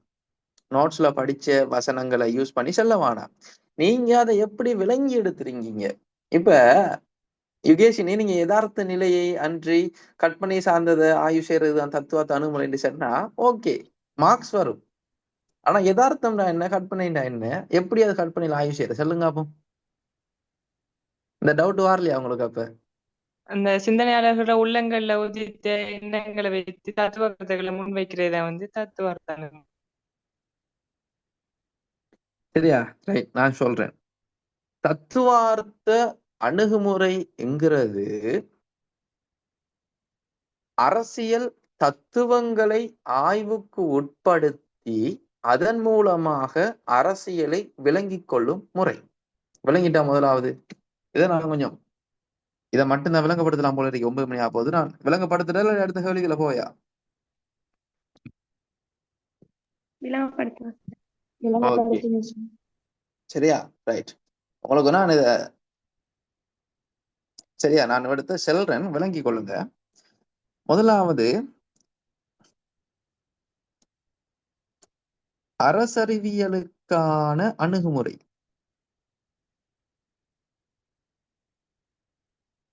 ரைட். அரசறிவியலுக்கான அணுகுமுறைண்டா என்னண்டா, பொலிட்டிக்கல் சம்பந்தப்பட்ட விஷயங்களை தெரிஞ்சு கொள்றதுக்காக நீங்க என்னென்ன வகையான மெத்தட்ஸை யூஸ் பண்ணுவீங்களோ, என்னென்ன வகையான மெத்தட்ஸ் முறைகளை யூஸ் பண்ணுவீங்களோ அந்த முறைகள் தான் அணுகுமுறைகள். உங்களுக்கு பொலிட்டிக்கல் சயின்ஸ் பொலிட்டிக்கல் சம்பந்தப்பட்ட தகவல் அறிவு வேணுமெண்டா பயன்படுத்துற மெத்தட் எல்லாமே அணுகுமுறைகள். சரியா? நீங்க சொல்ற மாதிரி என்ன செய்யலாம், பொலிட்டிக்கல் சயின்ஸை வேற சப்ஜெக்ட்ஸோட தொடர்பு படுத்தி ஒரு ரிசர்ச்சை செஞ்சு அதன் மூலமாக பொலிட்டிக்ஸ் சம்பந்தப்பட்ட விஷயங்களை அறிஞ்சு கொள்ளலாம். சரியா? அது பன்மைத்துவ அணுகுமுறை. அதே மாதிரி அரசியல் தத்துவங்கள் ஆய்வுக்குட்படுத்தி அது சம்பந்தமாக விஷயங்களை அறிஞ்சு கொள்ளலாம். அது தத்துவார்த்த அணுகுமுறை. சரியா? இப்ப 2 விஷயங்கள், இப்ப பொலிட்டிக்ஸ்ல இருக்கிற 2, இப்ப ஒரு அரசியல் கட்சியும் அமுக குழுவும், அப்ப 2ஐயும் எடுத்து 2ஐயும் ஒப்பீடு செஞ்சு நன்மை தீமைகளை விளங்கி எடுத்து எப்படி எது பெர்ஃபெக்டானது, நம்மட நாட்டுக்கு நம்மட சமூகத்துக்கு எது பொருத்தமானது என்று சொல்லி நீங்க ரிசர்ச் பண்ணி நிறைய தகவல்களை அறிஞ்சு கொள்ளலாம். அது ஒப்பீட்டு அணுகுமுறை. ரைட்டா? இப்படி பொலிட்டிக்கல் சயின்ஸ் சம்பந்தமான விஷயங்களை அறிஞ்சு கொள்றது. இப்ப இன்னமும் நான் லேசா வழங்கப்படுத்துறேன்னா, இப்ப உங்களோட கூட்டாளி மாதிரி இருக்கீங்க. சரியா? உங்களோட கூட்டாளி ஒரு ஆள் இருக்காரு. உங்களோட கூட்டாளி ஒரு ஆள் சம்பந்தமான விஷயத்த நீங்க அறிஞ்சு கொள்ளணும் என்று சொன்னா எப்படி அறிஞ்சு கொள்வீங்க?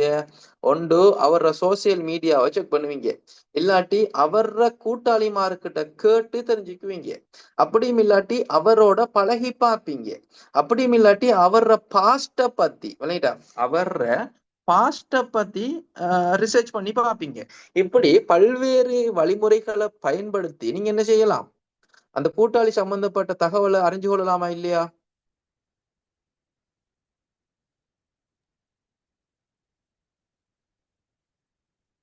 கேட்கிற விஷயம் விளங்குதா? சரியா? உங்களோட ஃப்ரெண்ட் சம்பந்தமான ஒரு விஷயம் வேணுமெண்டா அந்த ஃப்ரெண்டு சம்பந்தப்பட்ட விஷயத்தை அறிஞ்சு கொள்றதுக்கு பல்வேறு விதமான வழிமுறைகளை கையாளலாம். அப்ப அது ஒவ்வொரு வழிமுறையும் ஒவ்வொரு அணுகுமுறை. இப்ப நீங்க சோசியல் மீடியா மூலமா ரிசர்ச் பண்ணீங்கன்னா சம்டைம் அவரு ஒரு சோகமான ஆளா இருப்பாரு, ஒரு சேடான ஒரு ஆளா இருப்பாரு. ஆனா சோசியல் மீடியாவுல ஃபன் பண்ற மாதிரி போஸ்ட் போடுவாரு. என்ன செய்யலாம்? அப்ப நீங்க சோசியல் மீடியா மூலமாக ஆய்வுகளை மேற்கொண்டது சம்டைம் பிழை ஆகலாம். சரியா?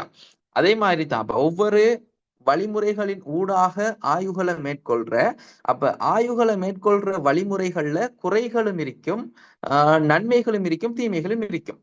இது ஃப்ரெண்டுக்கு. அது மாதிரி உங்களுக்கு பொலிட்டிக்ஸ் சம்பந்தப்பட்ட உங்களுக்கு அரசியல் விடயங்கள் தொடர்பாக நீங்க அறிஞ்சு கொள்ளணும் சொன்னா அதற்கு என்னென்ன வழிமுறைகளை பயன்படுத்துறீங்களோ அதுதான் அரசறிவியலுக்கான அணுகுமுறை. அணுகுமுறை என்னன்னு விளங்கிட்டா முதலாவது? ரைட். இதுல தத்துவார்த்த அணுகுமுறை என்னன்னு பார்ப்போம்.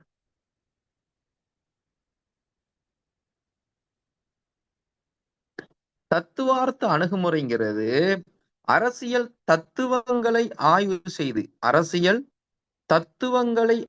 செய்து அதன் மூலம் அரசியல் பற்றிய அறிவை பெறும் முறை. அரசியல் தத்துவங்களை ஆய்வு செய்து அரசியலை விளங்கிக் கொள்ளும் முறைதான் இந்த தத்துவார்த்த அணுகுமுறை. இப்ப உதாரணத்துக்கு நீங்க உங்களோட ஊர்ல இருக்கிற லைப்ரரிக்குள்ள போறீங்க. உங்களோட ஊர்ல இருக்கிற லைப்ரரிக்குள்ள போய் அந்த பொலிட்டிக்ஸ் சம்பந்தப்பட்ட புக்ஸ்களை தேடுறீங்க. சரியா?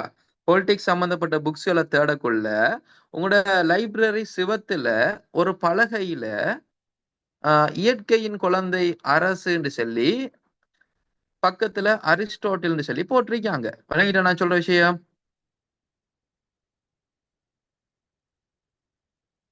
நான் சொல்ற விஷயம் விளங்கிட்டா? ஆம் சார். சரியா? உங்களோட ஊர் லைப்ரரிக்குள்ள இப்படி ஒரு பலகையில பிரிண்ட் பண்ணப்பட்டிருக்கு. அப்ப நீங்க பாக்கீங்க, என்னடா அது இயற்கையின் குழந்தையின் அரசு, இயற்கை குழந்தை அரசு அரிஸ்டோட்டில் ஒன்று கொண்டு சம்மந்தம் இல்லாம இருக்கு, என்னடான்னு சொல்லிட்டு அதுக்கு பிறகு இது ஒரு அரசியல் தத்துவம். அரசியல் தத்துவம்னு உங்களுக்கு விளங்கிட்டு ரைட். இப்ப அடுத்த கட்டமாக என்ன செய்வீங்க? ஏன் அரிஸ்டோட்டில் இப்படியான ஒரு கூற்றை சொன்னாரு? ஏன் அரிஸ்டோட்டில் இப்படியான ஒரு தத்துவத்தை சொன்னாரு? இயற்கையின் குழந்தையின் அரசுண்டா ஏன் அவர் அப்படி சொல்லணும் என்ற தற்காலத்துல இயற்கையின் குழந்தை அரசுன்னு ஒருத்தரும் சொல்றல்ல. ஆனா அரிஸ்டோட்டில் 2500 வருஷத்துக்கு முதல் சொல்லியிருக்காரு. ஏன் அவர் அப்படி சொல்லணும்? அப்ப அவர் வாழ்ந்த காலப்பகுதியில என்னையோ இருந்திருக்கு. சோ அவர் வாழ்ந்த காலத்துல காணப்பட்ட அரசியல் முறை எப்படி இருக்கின்ற ஆய்வுகளை செய்யறேன். சரி, அப்ப கிரேக்க காலம் அவர் எதென்ஸ் நகரத்துல வாழ்ந்திருக்காரு. அப்ப எதென்ஸ் நகரத்துல எப்படியான ஒரு அரசியல் முறை இருந்திருக்கு? நேரடி ஜனநாயகம் இருந்திருக்கு. சரியா?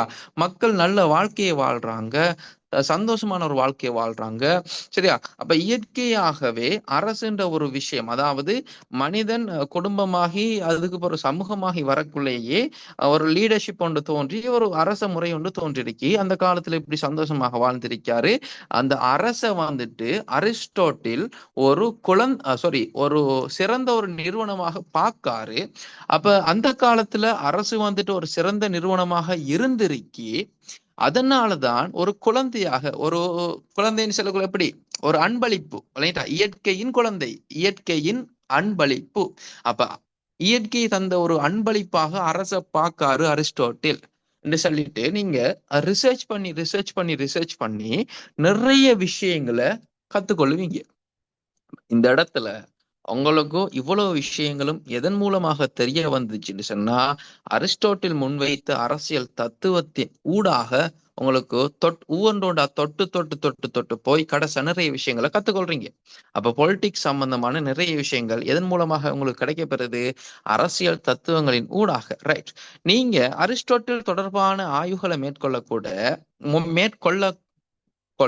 மேற்கொள்ளும் போது உங்களோட மைண்ட் செட்டும் அரிஸ்டோட்டில் மாதிரி மெல்ல மெல்ல மெல்ல டெவலப் ஆகும். உங்களோட சிந்தனை திறன் அதிகரிக்கும். இப்போ உதாரணத்துக்கு நீங்க ஒரு தலைவரை பத்தி நல்லா படிக்கக்குள்ள நீங்க அந்த தலைவரை ரோல் மாடலா எடுத்து அவரு மாதிரி சிந்திச்சு செயற்பட தொடங்குவீங்க. ஓமா இல்லையா? சரியா? ரைட். அப்ப அரிஸ்டோட்டில் சம்பந்தப்பட்ட ஆய்வுகளை மேற்கொள்ளும் போது அவர் முன்வைச்ச கருத்துக்கள், அவரோட சிந்தனைகள் என்னில தாக்கம் செலுத்தும், எனக்குள்ள தாக்கம் செலுத்தி, அப்ப எந்த சிந்தனைகளும் அரிஸ்டோட்டில் மாதிரியே வரும். அப்ப நானும் என்ன செய்வேன்? அரிஸ்டோட்டில் மாதிரியே ஒவ்வொரு விஷயங்களாக சிந்திக்க தொடங்கி நானும் பிறகு பல்வேறுபட்ட கருத்துக்களை புதிய புதிய சிந்தனைகளை முன்வைப்பேன். அப்ப இந்த இடத்துல எப்படி இவ்வளவு நாலேஜும் வருதுண்டா, எப்படி பொலிட்டிக்ஸ் சம்பந்தமா இவ்வளவு விஷயத்தையும் விளங்கி எடுக்கண்டா, அரசியல் தத்துவங்களின் ஊடாக ஆய்வுகளை மேற்கொள்ளும் போது விளங்கி எடுக்கன். இதுதான் தத்துவார்த்த அணுகுமுறை. விளங்குது எல்லாருக்கும்?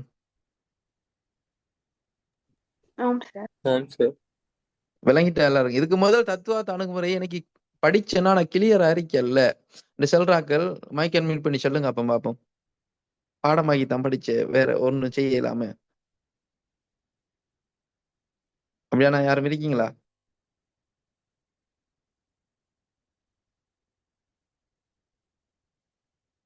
இதுக்கு முதல் நான் தத்துவார்த்த அணுகுமுறை படிச்சேன், ஆனா விளங்காம சும்மா பாடமாக்கி படிச்சேன். அப்படியான யாரும் இருக்கீங்களா? இல்ல எல்லாருக்கும் பெர்ஃபெக்டா கிளியரா தான் இருந்துச்சா? ஆம் சார், விளங்கல. தத்துவார்த்த அணுகுமுறை பாடமாக்கி தான் படிச்சேன். ஆம் சார், விளங்கல. சரியா? ரைட். இப்ப நான் சொல்ற கேள்விக்கு விட என்னன்னு சொன்னா, ஒரு அரசியல் தத்துவார்த்த அணுகுமுறையை பயன்படுத்தணும்டா அந்த இடத்துல கட்டாயம் என்ன தேவை? அரசியல் தத்துவம் ஒன்று தேவை. ஓமா இல்லையா? ஆம் சார். Right. ஒரு அரசியல் தத்துவம் ஒன்று தேவைண்டா கட்டாயமாக யாராச்சும் ஒரு தத்துவ ஞானி ஒரு கருத்தை முன் வச்சிருக்கணும். சரியா? இங்க பாருங்க, சோக்ரட்டிஸ், பிளேட்டோ, அரிஸ்டோட்டில். அரிஸ்டோட்டில் என்ன செய்வாரு? பிளேட்டோ முன் வச்ச அதே மாதிரி சோக்ரட்டிஸ் முன் வச்ச தத்துவ கருத்துக்களை ஆய்வு செஞ்சிருப்பாரு. அப்ப அரிஸ்டோட்டில் தத்துவார்த்த அணுகுமுறையை பயன்படுத்தி உள்ளார். பிளேட்டோ என்ன செஞ்சிருக்காரு? சோக்ரட்டிஸ் முன்வைத்த தத்துவார்த்த அணுகுமுறைகளை தத்துவார்த்த கருத்துக்களை, முதலாவது சோக்ரட்டிஸ் மாணவன் தான் பிளேட்டோ, பிளேட்டோட மாணவன் தான் அரிஸ்டோட்டில். சரியா? ரைட். பிளேட்டோ என்ன செய்வாரு? சோக்ரட்டிஸ் முன் வச்ச தத்துவார்த்த கருத்துக்களை என்ன செய்வாரு? ஆய்வு செஞ்சு பல்வேறுபட்ட விஷயங்களை சொல்லிருப்பாரு. அப்ப பிளேட்டோவும் தத்துவார்த்த அணுகுமுறையை பயன்படுத்திருக்காரு. ஆனா சோக்ரட்டிஸ் யார தத்துவ கருத்துக்களை ஆய்வு செய்யற? சோக்ரட்டிஸுக்கு முதல் ஒத்தரும் இல்லை. சோக்ரட்டிஸ் தத்துவ கருத்துக்களை முன்வைத்தார், ஆனால் தத்துவார்த்த அணுகுமுறையை பயன்படுத்தவில்லை. விளங்குது எல்லாருக்கும்?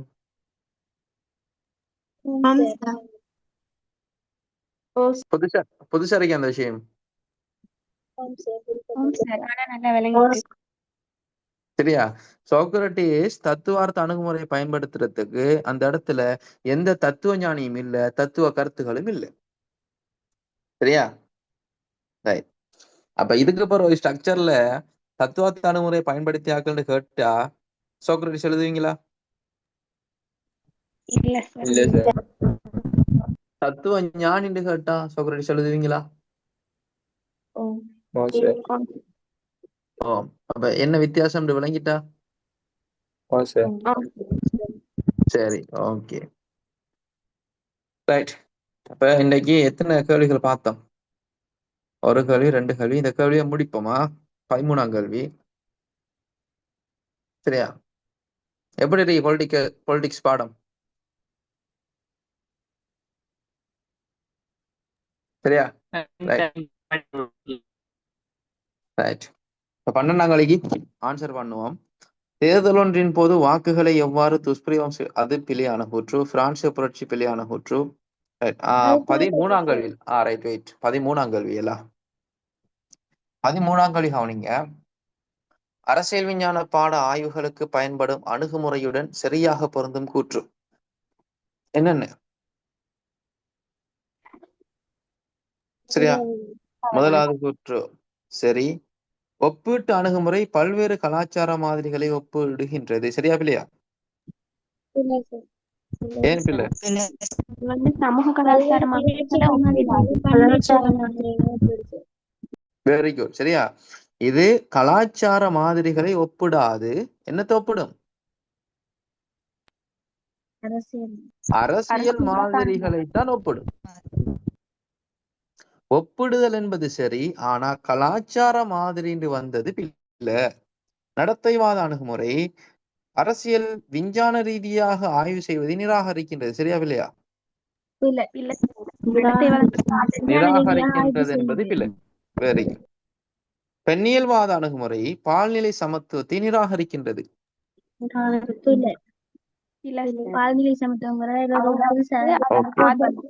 கருத்துக்களை முன்வைக்கணும். நிராகரிக்கிறதுக்கு ஆப்போசிட்டான வேர்டு என்ன?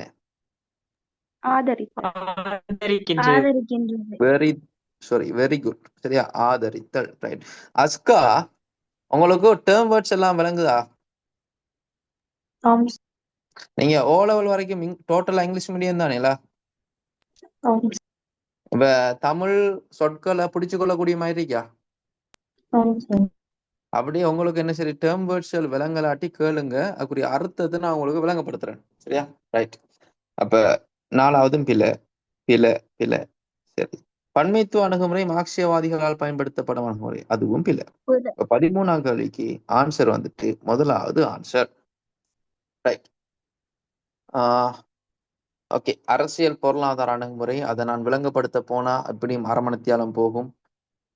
தத்துவார்த்த அணுகுமுறை. ரைட். தத்துவார்த்த அணுகுமுறை, அந்த கேள்வியை செய்வோம். சரியா? ரைட். இவ் அணுகுமுறையானது யதார்த்தத்தினை விளக்குவதாக காணப்படுகின்றது. சரியா இல்லையா? 15ஆம் கேள்வி. சரி சார். சரியா? சரி சார். யதார்த்தம்னா உண்மை நிலையானே.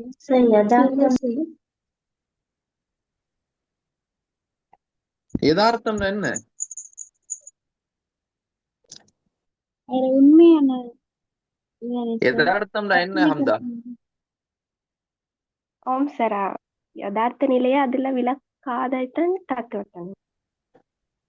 இல்ல, சரியா, யதார்த்தம்னா என்ன? நான் ஒரு நடக்கின்ற ஒரு நிகழ்வை குறிப்பிட்ட, அதாவது ஒரு காலம்.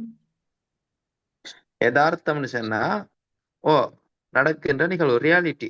சரியா?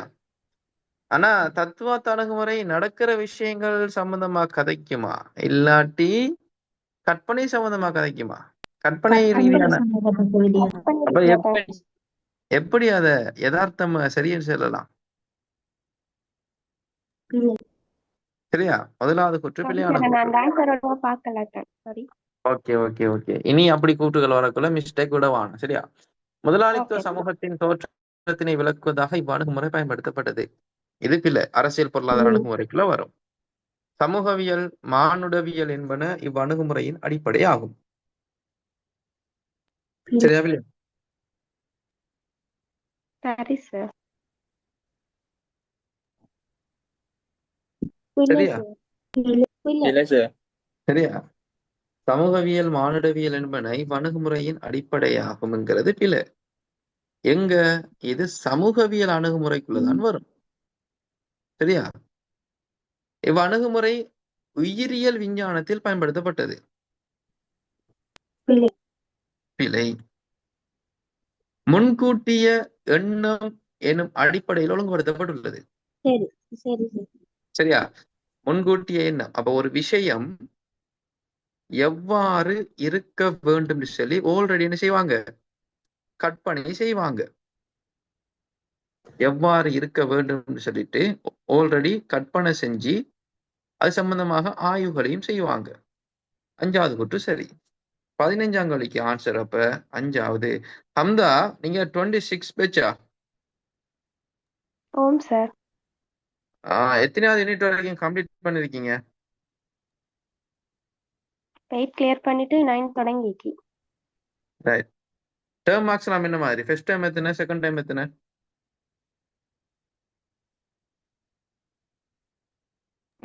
ஃபர்ஸ்ட் டைம்ல 56, 56, செகண்ட் டைம் 66, தேர்ட் டைம்ல இப்ப 72. 72. Very good. சரியா? இது ஒரு சாதனை முதலாவது. ஏனென்றா ஃபர்ஸ்ட் டைம்ல 72 எடுத்து, செகண்ட் டைம்ல 66 எடுத்து, தேர்ட் டைம்ல 56 எடுக்கிற பிள்ளைகளை தான் நான் மோஸ்டா காண்றேன். நீங்க மாறி கூஸ்பம் ஆகி படிச்சிருக்கீங்க. ஃபர்ஸ்ட் டைம்ல ஏதாச்சும் நோண்டி ஆகிருக்கீங்களா? அப்ப மார்க்ஸ் குறைய வந்து. ஓம் சார், நான் நிறைய ஸ்ட்ரக்சர்லயும் எம்சிக்யூலையும் பிழை விட்டு அதுல தான் மார்க்ஸ் குறைஞ்சேன். அந்த மோட்டிவேஷன் தான் இந்த டெவலப்புக்கு வந்திருக்கு. ஆனாலும் சரியா, ஆனாலும் அந்த உங்களுக்கு நீங்க விட சொல்றீங்க, பிரச்சனை இல்ல. அந்த பேசிக்கான விடயங்கள்ல உங்களுக்கு கொஞ்சம் குழப்பங்கள் இருக்கு. சரியா சார்? அதாவது நிறைய கொஞ்ச நாளா ஸ்டடி இது கூட கிட்ட எல்லாம் கொஞ்சம் குழப்பம். பேசிக்கான ஒவ்வொரு தலைப்புகள்லையும் இருக்கிற பேசிக்கான கன்செப்ட்ல உங்களுக்கு நிறைய இஷ்யூஸ் இருக்கு. இப்ப நீங்க என்ன செய்யணும்னு சொன்னா, ஒவ்வொரு தலைப்பையும் கொஞ்சம் ஆழமா படிக்கணும். படிச்சாதான் இந்த கேள்வி செய்யலாம். இந்த உங்களுக்கு இன்னும் தலைப்பு விளங்கல்ல உண்மையை சொல்ல போனா. சரியா? அப்ப நீங்க அதை விளங்கி எடுக்கிறதுக்குரிய வழிகளை செய்யுங்க. இதுக்கு பிறகு இனி போக போக போக எல்லாம் சரியாயிரும். ஆனா 72 அறிக்கிறது எங்க போய் நிக்கணும்? 92ல போய் நிக்கணும். சரியா? அந்த அளவுக்கு ஹார்ட் ஒர்க் பண்ணணும். ரைட். ஓகே. சரியா? பேப்பர் கிளாஸ் February 3rd எல்லாருக்கும் நியூஸ் கிடைச்சிட்டா?